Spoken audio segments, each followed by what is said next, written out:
নমস্কার বন্ধুরা, সবাই কেমন আছেন? কনিনিকা কৌশিক ক্রিয়েশনের চ্যানেলের পক্ষ থেকে আপনাদের জানাই স্বাগত।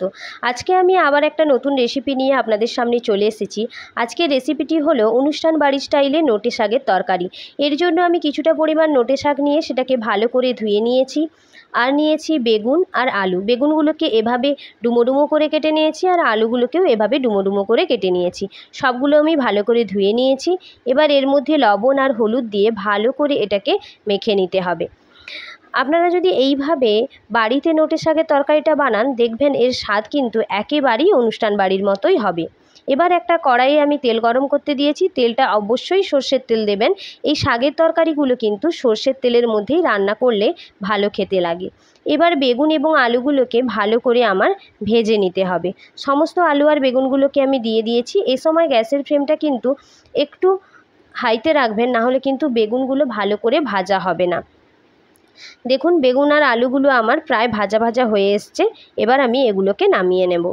নামিয়ে নিয়েছি। এবার কড়াইয়ের মধ্যে অল্প একটু সর্ষের তেল দিয়ে এর মধ্যে মাছের তেল ভেজে নিচ্ছি। আমি কিন্তু এই তরকারিটা মাছের তেল আর একটুখানি মাছের একটা মাথা দিয়ে করব। এবার মাছের তেলগুলো ভেজে নেওয়ার পর এর মধ্যে দিয়ে দিয়েছি 5 ফোড়ন, শুকনো লঙ্কা, তেজপাতা আর দিয়ে দিলাম পেঁয়াজ। পেঁয়াজগুলো একটু বড় বড় করে কুচি করবেন। পেঁয়াজগুলো ভাজা ভাজা হয়ে গেলে এর মধ্যে দিয়ে দিতে হবে আদা রসুন পেস্ট আর টমেটো। একটা বড় সাইজের টমেটোকে আমি কেটে নিয়েছিলাম, সেটাই দিয়ে দিলাম। এবার এই সমস্ত মশলাগুলো ভেজে নিতে হবে, আর আদা রসুনের কাঁচা গন্ধ বেরিয়ে যাওয়া পর্যন্ত এটা ভেজে নিতে হবে। কিছুক্ষণ ভাজা হয়ে গেলে এর মধ্যে দিয়ে দিতে হবে লবণ, হলুদ, লঙ্কার গুঁড়ো।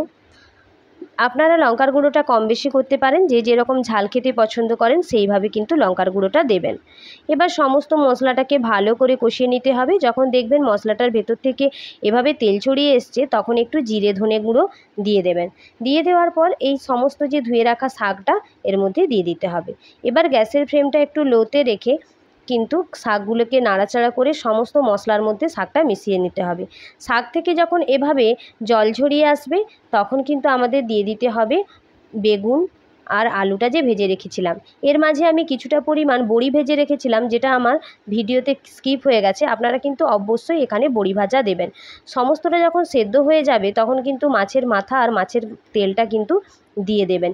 এই রান্নাতে কিন্তু এক্সট্রা কোনো জল ইউজ করবেন না। শাক থেকে যে জলটা বেরোবে সেই জলটার মধ্যেই কিন্তু এই রান্নাটা করার চেষ্টা করবেন। দেখুন, এটা পুরোপুরি আমার কমপ্লিট হয়ে গেছে। এবার এর মধ্যে একটু গরম মশলা ছড়িয়ে দিয়ে সমস্ত গরম মশলাটা শাকের মধ্যে মিশিয়ে নিলেই তৈরি হয়ে যাবে নোটে শাকের মাছের মাথা দিয়ে তরকারি। দেখুন আমার রান্নাটা কত সুন্দর হয়েছে, কালারটা দেখেই বুঝতে পাচ্ছেন এতটাই সুন্দর হয়েছে। এটা কিন্তু আপনার এক থালা ভাত এমনিই হয়ে যাবে, খাওয়া হয়ে যাবে এই তরকারিটা দিয়ে। যদি আমার রান্নাটা ভালো লেগে থাকে তাহলে কিন্তু লাইক, কমেন্ট, শেয়ার করতে ভুলবেন না, আর চ্যানেলটি সাবস্ক্রাইব করবেন। ধন্যবাদ।